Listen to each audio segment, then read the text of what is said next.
Hello guys, welcome to the IAS. और आज हम पॉलिनोमियल चैप्टर के इंपॉर्टेंट क्वेश्चन देखेंगे जो बोर्ड्स में आ सकते हैं, घूम फिर के रिपीट होते हैं जिन कॉन्सेप्ट पे, वो क्वेश्चन हम देखेंगे। ठीक है, इससे पहले हमने रियल नंबर्स का देखा था, अब हम देखेंगे किसका, पॉलिनोमियल्स का। तो ये सारी जो सीरीज चल रही है ना, ये बहुत इंपॉर्टेंट है, इंपॉर्टेंट क्वेश्चंस की। इस तरह के क्वेश्चन ही आपके बोर्ड्स में आएंगे घुमा फिरा के, वैल्यू वगैरह चेंज करके। तो ये बहुत इंपॉर्टेंट वीडियोस हैं, ये सब देख लेना।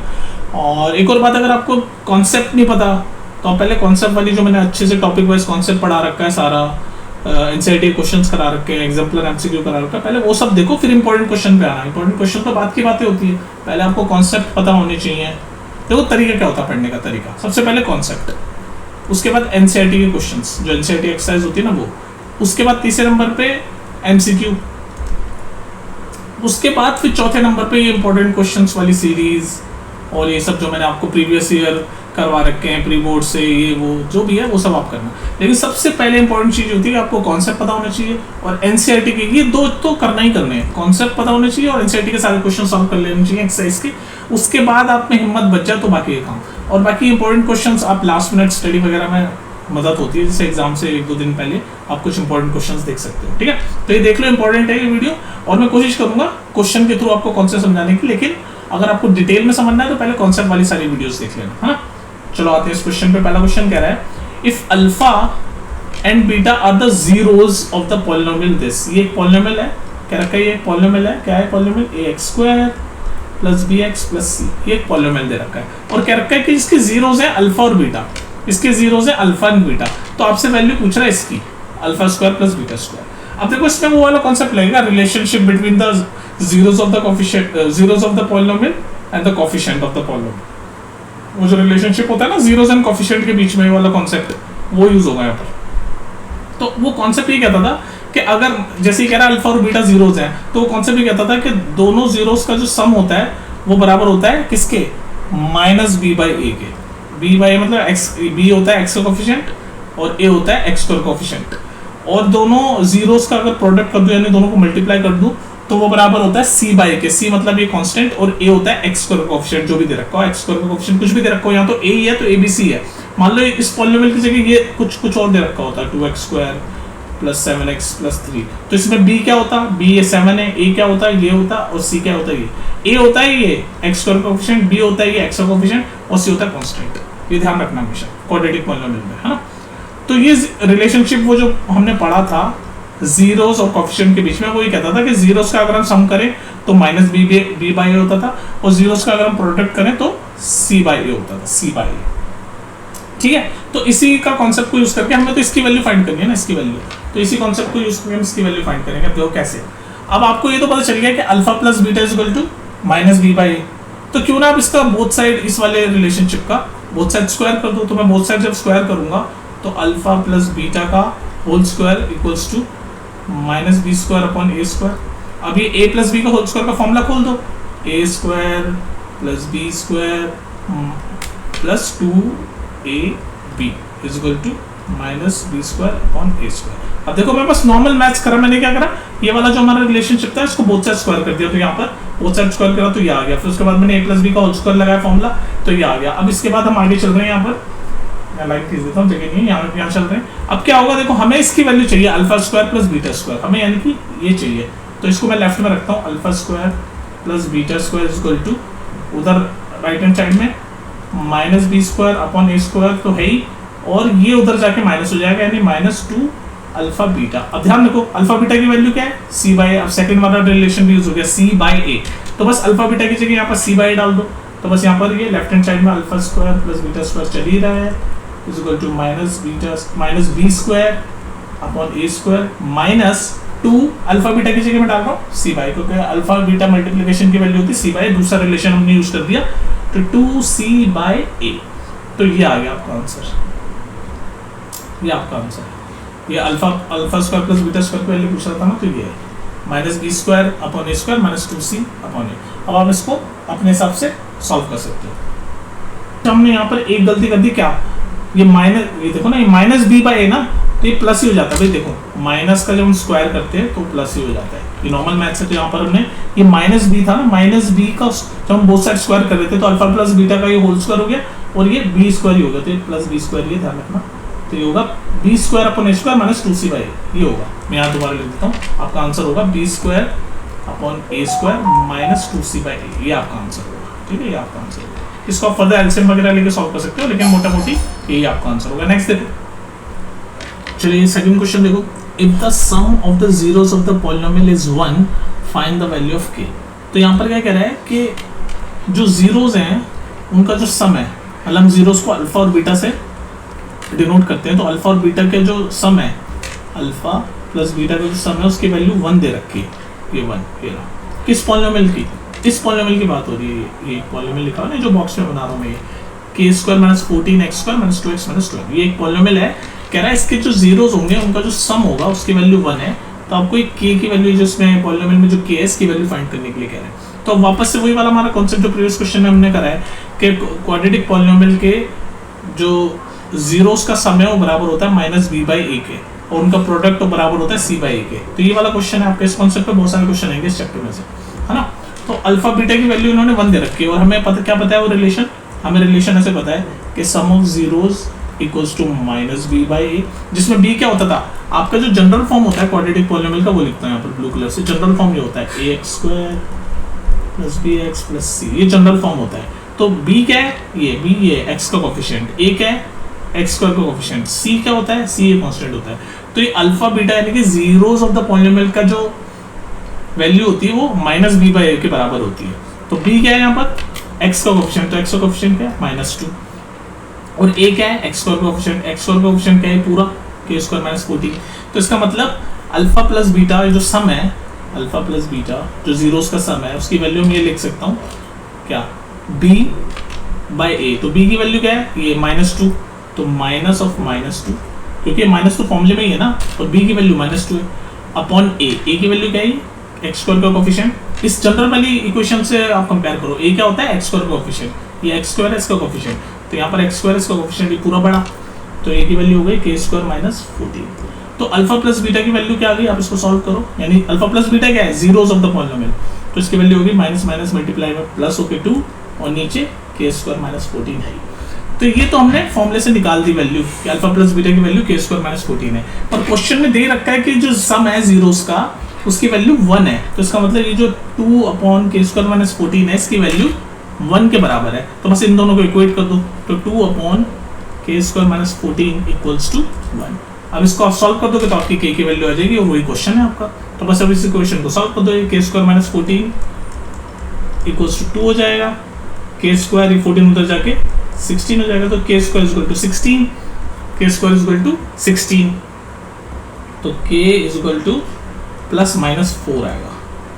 तो ये आपका आंसर है। अब आप ये मत बोलना कि के स्क्वायर 16 से के कैसे आ गया, ये तो नॉर्मल स्क्वायर रूट और स्क्वायर सोल्व करने वाली चीजें, जैसे फॉर एग्जांपल ये नॉर्मल मैथ्स है, के स्क्वायर इक्वल टू 16 है, तो 16 को हम कैसे लिख सकते हैं 4 का स्क्वायर, तो के स्क्वायर इक्वल टू 4 का स्क्वायर, तो के की वैल्यू प्लस माइनस 4 आती है हमेशा स्क्वायर में जब स्क्वायर निकलता है, क्योंकि देखो ना -4 को मैं स्क्वायर करूँ तो भी 16 होगा, 4 को स्क्वायर करूँ तो भी 16 होगा, इसलिए हम दोनों वैल्यू लेते हैं प्लस माइनस, क्योंकि स्क्वायर जब होता है ना तो हम दोनों वैल्यू लेते हैं, क्योंकि हम चाहे प्लस वाले को स्क्वायर करें चाहे माइनस वाले को स्क्वायर करें वैल्यू आपकी प्लस में ही आती है, तो इसलिए हम प्लस माइनस जो के की वैल्यू लेंगे तो प्लस माइनस 4 लेंगे, तो हमें के की वैल्यू फाइंड करनी थी प्लस माइनस 4।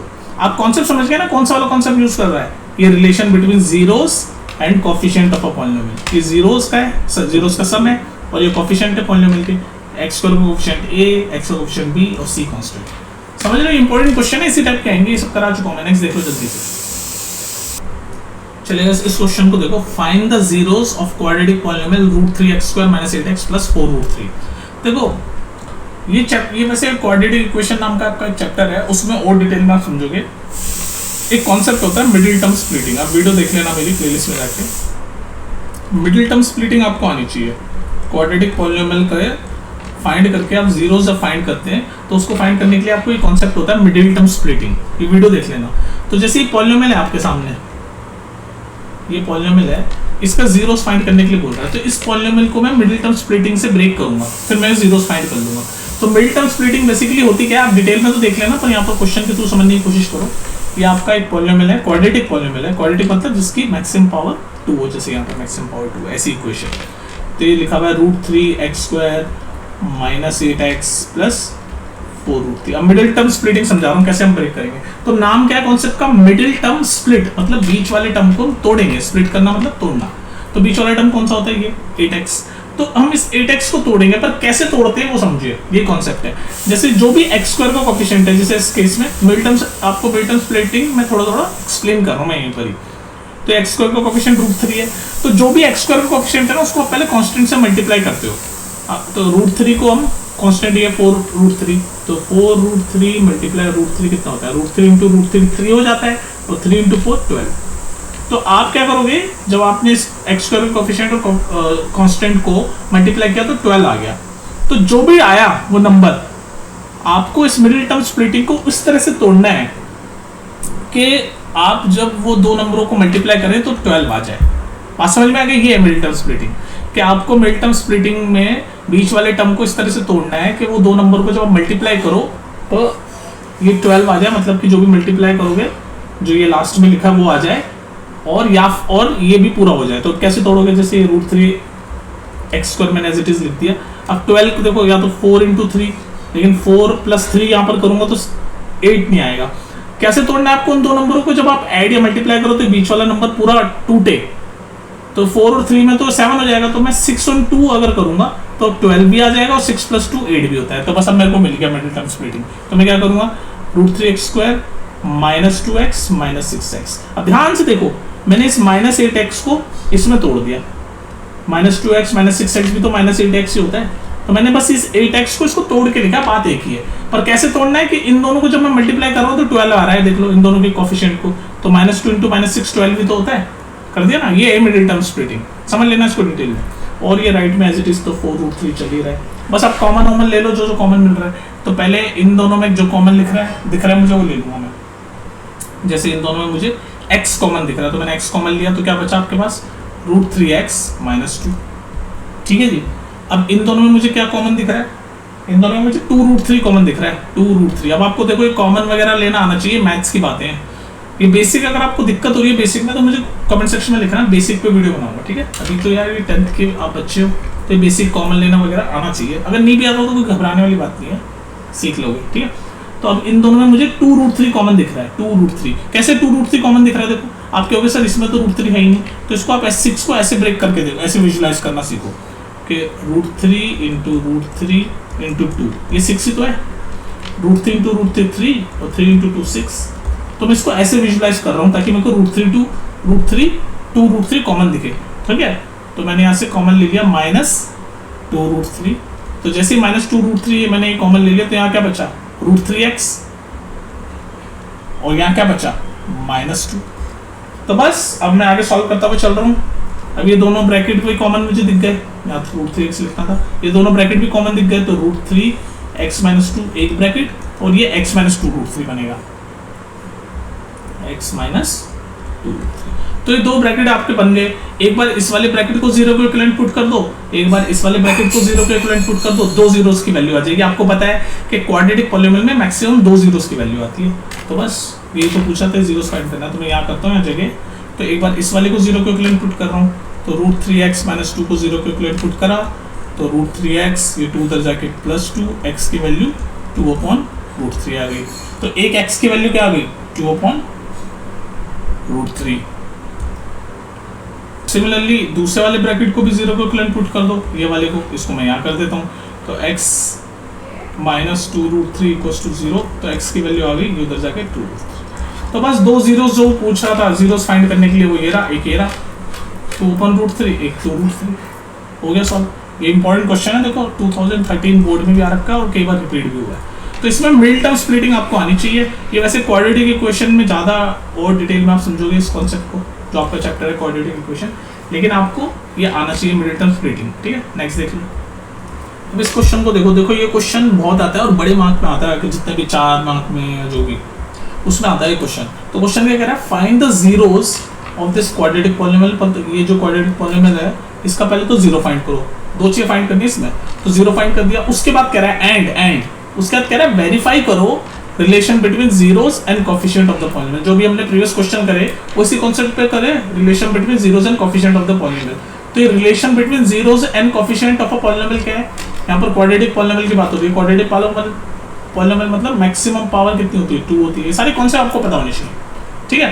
तो आपको पता है क्वाड्रेटिक पॉलिनोमियल का जनरल फॉर्म ऐसे होता है ax² + bx + c। अभी बताया ना मैंने आपको, ये क्वाड्रेटिक पॉलिनोमियल जनरल फॉर्म में ऐसे लिखा जाता है।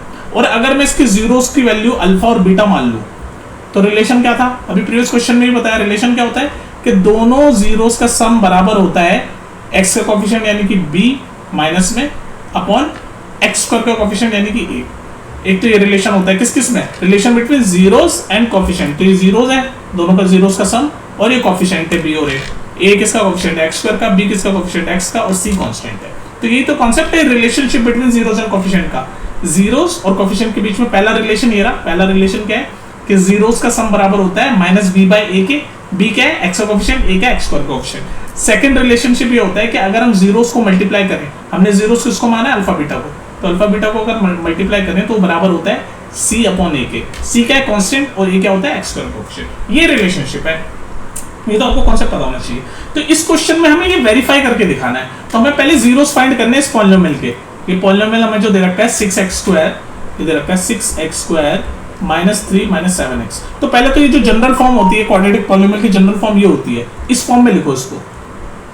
तो ये अगर आप जनरल इक्वेशन से आप कंपेयर करोगे तो कांस्टेंट आपका लास्ट में आता है, यहाँ पर कांस्टेंट बीच में करते हैं। तो जनरल फॉर्म में लिख लो आप बस इसको पहले। तो 6x², पहले ये वाला पार्ट आ जाएगा -7x, और फिर ये कांस्टेंट वाला पार्ट। ये देख लो जनरल फॉर्म क्वाड्रेटिक पॉलिनोमियल की क्या होती है, पहले x² वाला आता है, फिर x वाला आता है, फिर कांस्टेंट वाला। तो ये x² वाला, x वाला, फिर कांस्टेंट -3, ठीक है। तो ये आपका आगे क्वाड्रेटिक पॉलिनोमियल मैंने लिख लिया। अब इसका सबसे पहले तो हम जीरोस फाइंड करेंगे, और मैंने आपको भी प्रीवियस क्वेश्चन में समझाया कि क्वाड्रेटिक पॉलिनोमियल का जीरो फाइंड करने का एक तरीका होता है मिडिल टर्म स्प्लिटिंग। ये जो हमारे चैप्टर है ना क्वाड्रेटिक इक्वेशन, उसमें मोर डिटेल में पढ़ेंगे, पर यहाँ पर समझ लो मिडिल टर्म स्प्लिटिंग का मैंने कौन से प्रीवियस क्वेश्चन में बताया आपको कि पहले जो x² का कोएफिशिएंट है, जैसे इस केस में 6 है, उसको आप कांस्टेंट से मल्टीप्लाई करो तो कितना होता है 6, मन में करो, ये 6 × 3 18 आ गया, 18, 6 × 3 -18, 6 × -3 है ना, -18 आ गया। अब आपको क्या करना है, ये जो मिडिल टर्म है, नाम ही इसका कॉन्सेप्ट का है, मिडिल टर्म को स्प्लिट करना है, यानी बीच वाली टर्म को स्प्लिट करना। तो बीच वाला टर्म कौन सा है, 7x। इसलिए इक्वेशन को आपको सही फॉर्म में, इस फॉर्म में लिखना जरूरी है, क्योंकि मिडिल आपको पता होना चाहिए मिडिल टर्म x वाला होता है, 7x, ठीक है। तो अब आपको क्या करना है, आपको पहले x² का कोएफिशिएंट जो इस केस में 6 है और कांस्टेंट जो इस केस में -3 है, उनको मल्टीप्लाई करना है। मन में तो आपने देखा है, साइड में लिख के देख लिया भाई, -18 आ गया। अब आपको क्या करना है, बीच वाले टर्म को इस तरह से तोड़ना है कि उसको जब प्लस या माइनस करें तो 7 आ जाए, और मल्टीप्लाई करें तो 18 आ जाए, क्योंकि 7 को ही तोड़ रहे हैं तो 7 ही आना चाहिए तोड़ फोड़ के, ठीक है। तो बस आप देखो, तो मैं अगर -9, अगर मैं -9 और +2 करूं तो -7 और +2 कितना होता है, -7। तो देखो यहाँ -7 ही है, और आप 9 और 2 करोगे तो -18 भी आ जाएगा। तो आपको ऐसे ये हिट एंड ट्रायल मेथड से आपको सोचना पड़ेगा कि भाई ये 18 आ जाए, मल्टीप्लाई करने पे ये दो नंबर 18 आ रहे हैं, और साथ में इनको प्लस माइनस कर रहा हूं तो बीच वाला टर्म बन रहा है। तो बस आप इसको लिख दो डायरेक्ट, 6x² -7x को मैंने कैसे तोड़ा, -9x + 2x में तोड़ दिया। बस इसको मैंने इसमें तोड़ दिया, देख लो -9x + 2x -7x ही तो बनता है। तो ये दोनों मिडिल टर्म तोड़ दिया, और इन दोनों का मल्टीप्लिकेशन -18 आना चाहिए, जो कि होता है x² का कोएफिशिएंट और कांस्टेंट को मल्टीप्लाई करके जो नंबर आता है ना, वो आना चाहिए मल्टीप्लिकेशन में। तो मल्टीप्लिकेशन में -18 आ रहा है, तो हमें बस लिखना नहीं है -18 लिखना, तो लास्ट में अपन को वही है जो लिखा हुआ है इसमें इक्वेशन में -3। ये तो सिर्फ हमने मन में सोचना है -18। बस अब कॉमन ले लो, तो पहले इन दोनों में जो कॉमन दिख रहा है वो ले लो। मुझे 3x कॉमन दिख रहा है, तो 3x मैंने कॉमन ले लिया, तो यहाँ बचा 2, यहाँ बचा 2x, ठीक है, और यहाँ बचा -3। कोई दिक्कत, इन दोनों में मैं इसमें +1 अगर कॉमन ले लूँ तो ये पूरा 2x -3 आ जाएगा। अब देखो ये कॉमन सेंस से आपको लेना है, ये दोनों ब्रैकेट वाले बन गए, तो ये भी कॉमन हो गए 2x -3, और ये बचा 3x + 1, 3x + 1। अब आपको क्या करना है, एक बार इस वाले ब्रैकेट को 0 को इक्विवेलेंट पुट करना है, एक बार इस वाले ब्रैकेट को 0 को इक्विवेलेंट पुट करना है, आपके दोनों जीरोस आ जाएंगे। तो यहाँ मैं कर रहा हूँ, तो 2x -3 को 0 को इक्विवेलेंट पुट करा, तो 2x 3 उधर जाके +3 हो जाएगा, x की वैल्यू आ गई 3/2, तो ये पहला 0 आ गया। अब इस वाले को 3x + 1 को 0 को इक्विवेलेंट पुट करा, 3x = उधर 1 जाके -1, x की वैल्यू -1/3, ये दूसरा 0 आ गया। तो आप देख रहे हो, पहला पार्ट हमने क्वेश्चन का सॉल्व कर लिया, फाइंड द जीरोस। तो जीरोस फाइंड कर लिए, एक आ गया 3/2, एक आ गया -1/3। कोई दिक्कत, 3/2 और -1/3। अब क्वेश्चन का सेकंड पार्ट, इसलिए तो ये बड़े मार्क में आते हैं वाला क्वेश्चन, बहुत इंपॉर्टेंट है। तो अब आपको पहला पार्ट आपने जीरोस फाइंड कर दिया, इस पॉलिनोमियल का जीरोस आ गए 3/2 और -1/3, कोई दिक्कत नहीं है। सेकंड पार्ट क्वेश्चन का कर रहा है कि वेरीफाई करो relation between zeros and coefficient. ये है ना relation between zeros and coefficient, ये कॉन्सेप्ट भी आपका रिलेशन बिटवीन ये जीरोस है और ये कोफिशिएंट के बीच में पहला रिलेशन है कि भाई जीरोस का सम माइनस बी बाई के बराबर होता है और जीरोस का मल्टीप्लिकेशन सी बाई के बराबर होता है। तो ये हमें वेरीफाई करके दिखाना है, तो दिखा दो ना। तो फर्स्ट वाला करके दिखा दो, ये वाला मैं ब्लू कलर से करके दिखा रहा हूँ। पहला वाला रिलेशन आप वेरीफाई करके दिखा दो कि भाई जीरोस का सम माइनस बी बाई ए, तो बी क्या है, एक्स का कोफिशिएंट, तो एक्स का कोफिशिएंट यहाँ पर क्या है -7, तो माइनस ऑफ -7, ये तो माइनस तो फॉर्मूले में ही है ना, और b की वैल्यू यहाँ पर -7 है, इसलिए ना अपना क्वाड्रेटिक पॉलिनोमियल, तो b की वैल्यू होगी -7 और a क्या है, x स्क्वायर का कोफिशिएंट होता है a 6, तो 6, तो ये हो गया 7/6। तो हमारा जो ये पहला वाला मैं प्रूव कर रहा हूँ, वेरीफाई कर रहा हूँ कि जीरोस का सम हमारा 7/6 के बराबर आना चाहिए। तो जीरोस हमारे ये रहे 3/2 और -1/3, तो करके देख लो भाई, 3/2 -1/3 एलसीएम ले लो, 2 3 6 एलसीएम आएगा, ये हो गया 3 3 9 -2 7/6 आ गया। देख लो मैंने वेरीफाई कर दिया, देख लो 7/6 आ गया हमारी इक्वेशन, ये जो पहला वाला था 7/6 आ गया। सिमिलरली आप इनका मल्टीप्लिकेशन देख लो जीरोस का, तो 3/2 और -1/3, मैं आज जगह नहीं है, मैं जल्दी से कर रहा हूँ मल्टीप्लिकेशन, 3/2 इंटू -1/3, 3 से 3 गया, तो आ गया आपका -1/2। तो सी ये आपका मैंने लेफ्ट हैंड साइड देखा, दोनों जीरोस को मल्टीप्लाई किया तो क्या आया -1/2, तो ये बराबर होना चाहिए c बाई ए के, तो c क्या है -3, a क्या है x स्क्वायर कोफिशिएंट 6, ये देख लो ये भी माइनस कटेगा तो -1/2, तो ये देख लो -1/2 आप अच्छे से स्टेप बाय स्टेप इसको वेरीफाई कर देना। वेरीफाई कर दिया मैंने, तो इस तरह से ये क्वेश्चन लंबा है, मेन चीज है आपको कॉन्सेप्ट समझ आना चाहिए। ओके, इसमें कोई दिक्कत हो तो मुझे पूछ लेना कमेंट सेक्शन में, देखते जल्दी से। चलिए इस क्वेश्चन को देखो, find the number of zeros. तो ये ग्राफ को देख के मैं बताना भाई कि ये जो ग्राफ है ये किसी इक्वेशन के बने हुए है ना, तो इस इक्वेशन में मतलब ग्राफ को देख के हम बताना है कि कितने जीरोस होंगे। मतलब जब हम इक्वेशन लिखते हैं तो उस इक्वेशन का ग्राफ बने हुए हैं, ये जैसे ये वाला ग्राफ बना हुआ है, ये बना हुआ है, ये बना हुआ है, तो हमें इक्वेशन भी नहीं दे रखी, तो हमें पता नहीं भाई हम सॉल्व करके मिडिल टर्म स्प्लिटिंग से दूसरे मेथड से हम सॉल्व करके जीरोस को निकाल नहीं सकते, हमें तो सिर्फ ग्राफ दे दिया डायरेक्ट। तो सिर्फ ग्राफ को देख के हम कैसे बताएं कि ये जो भी इक्वेशन का ग्राफ है इसके कितने जीरोस होंगे। तो इसको बताने का सबसे आसान तरीका ये, सुन लो, कि उस ग्राफ को आप देखो कि वो एक्स एक्सिस पे कितनी जगह काट रहा है, उस ग्राफ को आप देखो कि वो एक्स एक्सिस पे कितनी जगह काट रहा है, तो जितनी जगह वो एक्स एक्सिस पे काट रहा है ना उतने ही जीरोस होते हैं। समझ आएगा कॉन्सेप्ट? ग्राफ को देख के हम कैसे बताते हैं नंबर ऑफ जीरोस, किसी भी इक्वेशन का ग्राफ बना हुआ है तो उस ग्राफ को देख के हम कैसे बताएंगे कि भाई कितने जीरोस हैं इस ग्राफ के या इस इक्वेशन के। तो आपको सिर्फ ये देखना है कि वो ग्राफ एक्स एक्सिस पे कितनी जगह काटता है। जैसे फर्स्ट वाला ग्राफ देखो, ये फर्स्ट वाला, तो ये एक्स एक्सिस, ये वाली एक्स एक्सिस है ना, ये ब्लू कलर से जो मैं कर रहा हूँ एक्स एक्सिस, इस पे काट ही नहीं रहा है, बिल्कुल नहीं काट रहा। तो ये जिस भी इक्वेशन का ग्राफ है इसमें नंबर ऑफ जीरोस होंगे 0। ठीक है, सेकंड क्वेश्चन पे आ जाइए, ये वाला। अब ये देखो, ये वाला आपका, ये भी आपका एक ग्राफ बना हुआ है। ठीक है, इस ग्राफ भी एक्स एक्सिस को काट रहा है, नहीं काट रहा है एक्स एक्सिस को, कहाँ काट रहा है, ये तो सीधी लाइन बनी हुई है, एक्स एक्सिस पर काट ही नहीं रहा। तो इसके कितने जीरोस होंगे, इसके भी 0 होंगे, 0। बात समझ में आ रही है? अब इस वाले ग्राफ को देखो, देखो एक तो यहाँ काट रहा है, ये कट रहा है ना एक्स एक्सिस, ये क्या कट रहा है, 2 जगह कट रहा है, तो इसमें कितने नंबर ऑफ जीरोस होंगे, 2। और आपको ये भी पता है, अगर आप कनेक्ट करना चाहो कॉन्सेप्ट को, आपको ये भी पता है 2 जीरोस किस मैक्सिमम 2 जीरोस कौन सी इक्वेशन में निकलते हैं, क्वाड्रेटिक पॉलिनोमियल में। तो आप ये गैस कर सकते हो कि ये जो ग्राफ है ये क्वाड्रेटिक इक्वेशन का है, क्वाड्रेटिक इक्वेशन या फिर क्वाड्रेटिक पॉलिनोमियल कुछ भी बोल लो उसका है। ठीक है, तो ये इस टाइप के कुछ इंपॉर्टेंट कॉन्सेप्ट है आपके जिस पे क्वेश्चंस आएंगे। तो मोटा मोटी इस चैप्टर में जो सबसे इंपॉर्टेंट कॉन्सेप्ट है वो वही वाला है, relation between zeros and coefficient. तो ये कॉन्सेप्ट आप अच्छे से पढ़ लेना, प्लेलिस्ट में जाके इसके क्वेश्चंस आएंगे भर भर के इस चैप्टर में। ये सबसे इंपॉर्टेंट कि भाई जीरोस कैसे निकालते हैं और relation between zeros and coefficient पे क्वेश्चंस। ठीक है, ये क्वेश्चन घूम फिर के आएंगे। अगर आप ये सारे क्वेश्चन कर लेते हो तो आप ऑलवेज चैप्टर के लिए आप तैयार हो बोर्ड्स के लिए। ठीक है, चलो मिलते हैं नेक्स्ट वीडियो में, टेक केयर।